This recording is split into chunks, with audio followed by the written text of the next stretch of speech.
Salam, hər vaxt xeyir müəllimlər. Bilirsiniz ki, ayın 18-i MİQ imtahanları keçiriləcək və MİQ-ə hazırlaşan müəllimlərə dəstək məqsədi ilə MİQ müsabiqəsinə hazırlaşan müəllimlər üçün yazdığımız model testlər kitabından bir neçə məsələnin həllini sizə təqdim edəcək və bugündən etibarən imtahanlara qədər, yəni bir MİQ rubrikası adı altında bu kitabdan hər dəfə sizin diqqətinizə müxtəlif bölmələr üzrə məsələlərin həllini çatdıracaq.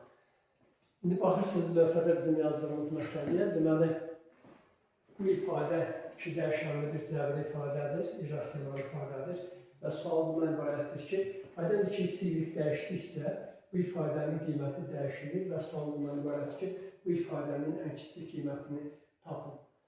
Bu məsələni həll etmək həndəsi üsulla çox rahatdır deyə biz bunu həndəsi üsulla həll edəcəyik. Baxın, əgər biz müstəvi üzərində A 6 mənfi 1, müstəvi üzərində x və y koordinat sistemində A 6 mənfi 1, B 9 mənfi 5 nöqtələrini və C x, y nöqtəsini qeyd etsək, aradakı x və y ixtiyari dəyişənlərdir.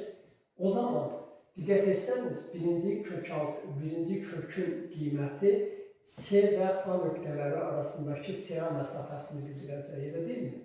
Siz CA-nı tapsanız, görəcəksiniz ki, CA məsafəsi məhz bu kökün qiymətini bildirir.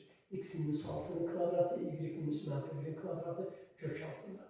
Və ikinci kök isə C nöqtəsindən B nöqtəsinə qədər olan CB məsafəsini bildirir. Onda bu cəmin ən kiçik qiymətini tapmağı həndəsi olaraq belə ifadə etmək olar. Müstəvi üzərində bizə konkret A və B nöqtələri verilmişdir və hər hansı bir C nöqtəsi götürülmüşdür. Biz AC plus CB cəminin ən kiçik qiymətini tapmalıyıq. Aydındır ki, üçbucaq bərabərsizliyindən bilirik ki, əgər C nöqtəsi AB düz xəttindən kənarda yerləşərsə, onda üçbucaq bərabərsizliyinə görə CA plus CB cəmi həmişə bölgü olacaq AB-dən. Əgər C nöqtəsi AB parçasının daxilində olan hər hansı bir nöqtə olsa, onda CA plus CB cəmi bərabər olacaq AB-yə. Əgər C nöqtəsi AB düz xəttinin üzərində, amma AB parçasından kənarda yerləşsə, deyək ki, burada yerləşsə, aydındır da. Yəni, AB parçasından kənarda, amma AB düz xətt üzərində yerləşsə, bu halda CA plus CB cəmi yenə AB-dən bölgü olacaq və beləliklə bu cəmin ən kiçik qiymət alması üçün C nöqtəsi A və B nöqtələrini birləşdirən parçanın daxili nöqtəsi olduqda mümkündür. Və bu halda CA plus CB cəmi elə AB-yə bərabər olacaq. Onda bu cəmin ən kiçik qiyməti bərabər olacaq nəyə?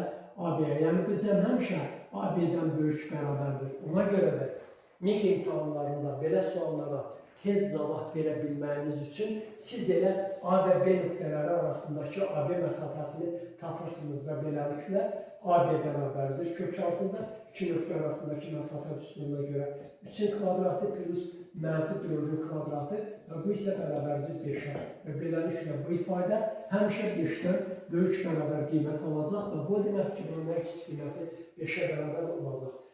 Eyni məsələ imtahanlarda sizi belə də qarşılaya bilər. Fəzada eyni vəziyyətə aid suallar düşə bilər və bəzən görürsən ki, belə suallara əlbəttə analitik üsullarla da cavab vermək yolları var, amma çox uzun yollardır. Fəzada isə siz bu məsələnin analogu belə ola bilər. X minus A kvadratı, tutaq ki, Y plus 1-in kvadratı, plus Z minus 3-ün kvadratı, belə bir cəmin ən kiçik qiymətini istəyə bilərlər. Plus və buna oxşar bir ifadə, tutaq ki, elə onu yazıram, X minus 9-un kvadratı, Y plus 5-in kvadratı, plus Z kvadratı. Sual oluna bilər ki, bu cəmin ən kiçik qiymətini tapın. Siz yenə eyni metodla yanaşaraq həndəsi üsulla bu suala asanlıqla cavab verə bilərsiniz. Sağ olun, diqqətinizə görə təşəkkür edirəm.